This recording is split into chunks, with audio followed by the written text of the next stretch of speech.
Hello everyone. সেদিন আমরা গিয়েছিলাম একটা অন্যরকম অনুষ্ঠানে। অন্যরকম কেন চলো তোমাদের বলি। আমাদের পরিচিত একজন মামা যিনি চাকরি করতেন আর রিটায়ারমেন্টের পরে উনি ওনার মা বাবার নামে একটি সত্যেন্দ্র বকুল চ্যারিটি নামক চ্যারিটি খুললেন বাচ্চাদের সাহায্য করার জন্য।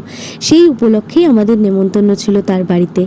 সকালবেলায় সমস্ত সাংস্কৃতিক অনুষ্ঠান, বাচ্চাদের বই বিলি সমস্ত কিছু হওয়ার পরে দুপুরে গিয়ে কিছুক্ষণ ওয়েট করে খেতে বসে পড়েছিলাম। প্রথমেই দিয়ে গেছিলো খাবারের মেনুতে ডিমের ডেভিল সাথে স্যালাড আর সস। ডিমের ডেভিলটা সুন্দর ছিল। তারপরে দিয়ে গেছিলো চানা মশলা রাধা পল্লবী। আমরা অনেকটাই দেরি করে খেয়েছিলাম, তবুও খাবারগুলো প্রতিটা গরম ছিল। আর তারপরে দিয়ে গেছিলো ভেজ ডাল, ঝুরি আলু ভাজা। পরের পাতেই ছিল কিন্তু এঁচড় চিংড়ি, গরমের সিজন চলে এসেছে বলে কথা। শেষ পাতে ছিল চিকেন কষা, চাটনি, পাঁপড়, মিষ্টি, লট চমচম।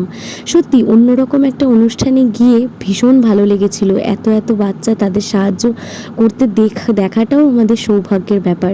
তো তোমাদের ভিডিওটা ভালো লেগে থাকলে লাইক, কমেন্ট, শেয়ার, চ্যানেলটা সাবস্ক্রাইব করে দিও।